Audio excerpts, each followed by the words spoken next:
Hello, darlings. Nice to see you. It is another episode of Bedtime Stories, this is another episode of Bedtime Stories, and my name is Tracy, and I am your host. And we are reading Tarzan of the Apes by Edgar Rice Burroughs. You may have noticed that I am in a completely different setting. Today we're in my car. Hello, car. How are you? Did you go far? Ha ha ha ha. I'm a poet. But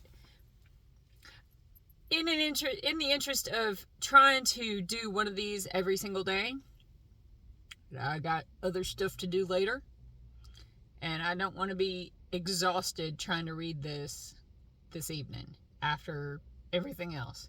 So we're going to read chapter 3 of Tarzan of the Apes, Life and Death.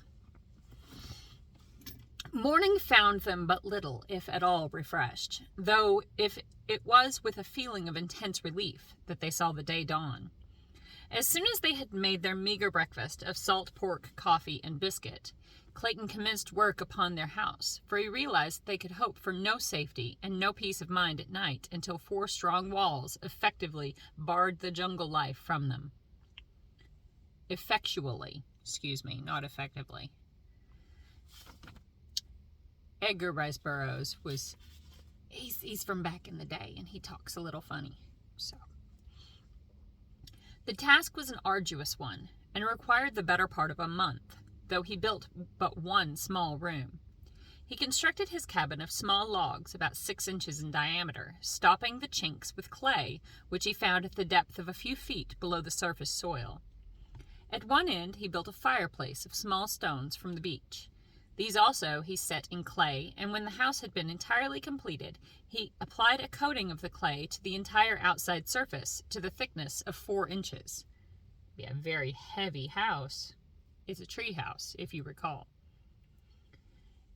In the window opening, he set small branches, about 1 inch in diameter, both vertically and horizontally, and so woven that they formed a substantial grating that could withstand the strength of a powerful animal.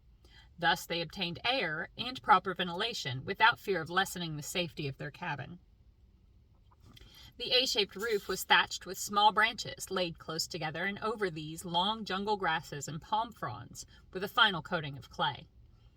The door he built of pieces of the packing boxes which had held their belongings, nailing one piece upon another, the grain of contiguous layers running transversely, until he had a solid body some 3 inches thick, and of such great strength that they were both moved to laughter as they gazed upon it. Here the greatest difficulty confronted Clayton, for he had no means whereby to hang his massive door now that he had built it. After 2 days' work, however, he succeeded in fashioning 2 massive hardwood hinges, and with these he hung the door so that it opened and closed easily. The stuccoing and other final touches were added after they moved into the house, which they had done as soon as the roof was on, piling their boxes before the door at night, and thus having a comparatively safe and comfortable habitation. The building of a bed, chairs, table, and shelves was a relatively easy matter, so that by the end of the 2nd month they were well settled, and but for the constant dread of attack by wild beasts and the ever-growing loneliness, they were not uncomfortable or unhappy. At night great beasts snarled and roared about their tiny cabin, but so accustomed may one become to oft-repeated noises that soon they paid little attention to them, sleeping soundly the whole night through. Thrice they had caught fleeting glimpses of great man-like figures like that of the first night, but never at sufficiently close range to know positively whether the half-seen forms were those of man or brute. The brilliant birds and the little monkeys had become accustomed to their new acquaintances, and as they had evidently never seen human beings before, they presently, after their first fright had worn off, approached closer and closer, impelled by that strange curiosity which dominates the wild creatures of the forest, and the jungle, and the plain, so that within the first month several of the birds had gone so far as even to accept morsels of food from the friendly hands of the Claytons. One afternoon, while Clayton was working upon an addition to their cabin, for he contemplated building several more rooms, a number of their grotesque little friends came shrieking and scolding through the trees from the direction of the ridge. Ever as they fled, they cast fearful glances back of them, and finally they stopped near Clayton, jabbering excitedly to him as though to warn him of approaching danger. At last he saw it, the thing the little monkeys so feared, the man-brute of which the Claytons had caught occasional fleeting glimpses. It was approaching through the jungle in a semi-erect position, now and then placing the backs of its closed fists upon the ground. A great anthropoid ape, and as it advanced, it emitted deep guttural growls and an occasional low barking sound. Clayton was at some distance from the cabin, having come to fell a particularly perfect tree for his building operations. Grown careless from months of continued safety, during which time he had seen no dangerous animals during the daylight hours, he had left his rifles and revolvers all within the little cabin. And now that he saw the great ape crashing through the underbrush directly toward him, and from a direction which practically cut him off from escape, he felt a vague little shiver play up and down his spine. He knew that, armed only with an axe, his chances with this ferocious monster were small indeed. And Alice? Oh God, he thought, what will become of Alice? There was yet a slight chance of reaching the cabin. He turned and ran toward it, shouting an alarm to his wife to run in and close the great door in case the ape cut off his retreat. Lady Greystokes had been sitting a little way from the cabin, and when she heard his cry, she looked up to see the ape springing with almost incredible swiftness, for so large and awkward an animal, in an effort to head off Clayton. With a low cry, she sprang toward the cabin, and as she entered gave a backward glance which filled her soul with terror, for the brute had intercepted her husband, who now stood at bay, grasping his axe with both hands, ready to swing it upon the infuriated animal when he should make his final charge. "Close and bolt the door, Alice," cried Clayton. "I can finish this fellow with my axe." But he knew he was facing a horrible death, and so did she. The ape was a great bull, weighing probably 300 pounds. His nasty, close-set eyes gleamed hatred from beneath his shaggy brows, while his great canine fangs were bared in a horrid snarl as he paused a moment before his prey.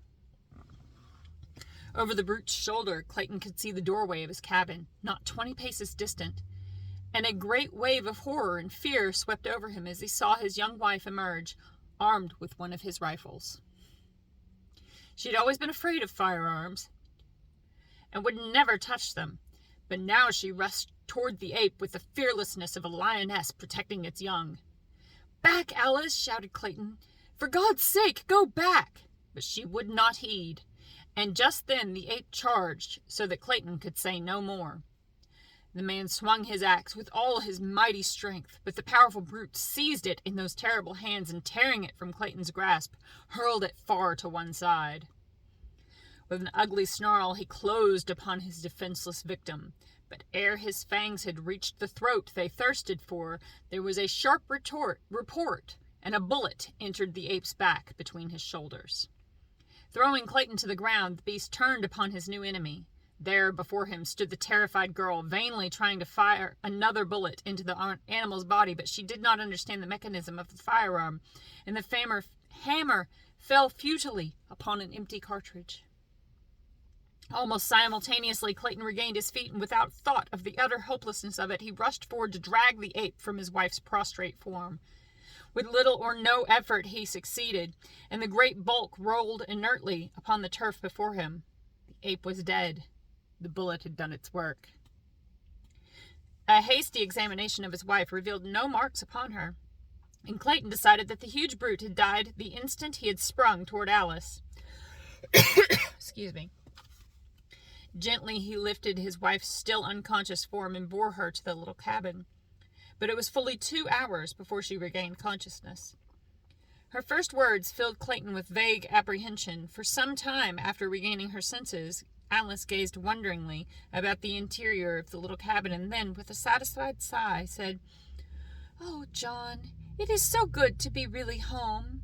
I have had an awful dream, dear. I thought we were no longer in London, but in some horrible place where great beasts attacked us." There, Alice," he said, stroking her forehead. "Try to sleep again, and do not worry your head about bad dreams." That night, a little son was born in the tiny cabin beside the primeval forest. while a leopard screamed before the door, and the deep notes of a lion's roar sounded from beyond the ridge. Lady Greystoke never recovered from the shock of that great ape's attack, and though she lived for a year after her baby was born, she was never again outside the cabin, nor did she ever fully realize that she was not in England. Sometimes she would question Clayton as to the strange noises of the nights, the absence of servants and friends, and the strange rudeness of the furnishings within her room, but though he made no effort to deceive her, never could she grasp the meaning of it all. In other ways, she was quite rational, and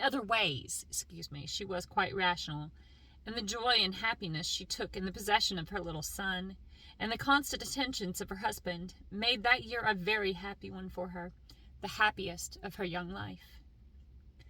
That it would have been beset by worries and apprehension had she been in full command of her mental faculties, Clayton well knew, so that while he suffered terribly to see her so, there were times when he was almost glad, for her sake, that she could not understand.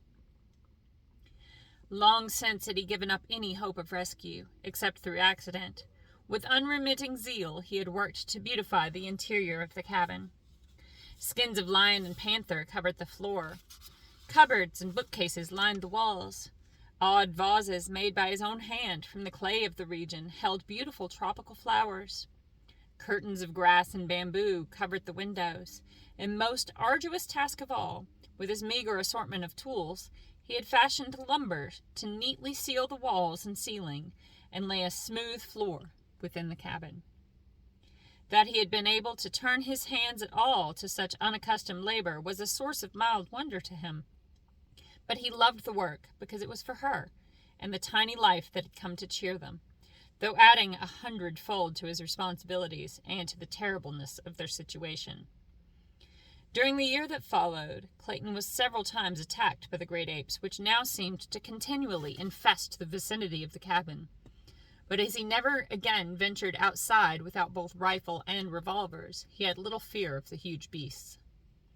He had strengthened the window protections and fitted a unique wooden lock to the cabin door, so that when he hunted for game and fruits, as it was constantly necessary for him to do to ensure sustenance, he had no fear that any animal could break into the little home. At first he shot much of the game from the cabin windows, but toward the end the animals learned to fear the strange lair from whence issued the terrifying thunder of his rifle. In his leisure Clayton read, often aloud to his wife, from the store of books he had brought for their new home. Among these were many for little children, picture books, primers, readers, for they had known that their little child would be old enough for such before they might hope to return to England. At other times Clayton wrote in his diary, which he had always been accustomed to keep in French, and in which he recorded the details of their strange life. This book he kept locked in a little metal box. A year from the day her little son was born, Lady Alice passed away quietly in the night. So peaceful was her end that it was hours before Clayton could awake to a realization that his wife was dead. The horror of the situation came to him very slowly, and it is doubtful that he ever fully realized the enormity of his sorrow and the fearful responsibility that had devolved upon him with the care of that wee thing, his son, still a nursing babe. The last entry in his diary was made the morning following her death, and there he recites the sad details in a matter-of-fact way that adds to the pathos of it, for it breathes a tired apathy, born of long sorrow and hopelessness, which even this cruel blow could scarcely awake to further suffering. My little son is crying for nourishment. Oh, Alice, Alice, what shall I do? And as John Clayton wrote the last words his hand was destined ever to pen, he dropped his head wearily upon his outstretched arms where they rested upon the table he had built for her, who lay still and cold in the bed beside him. For a long time no sound broke the death-like stillness of the jungle midday, save the piteous wailing of the tiny man-child. That's it for tonight. Sweet dreams. I love you. Have a good night.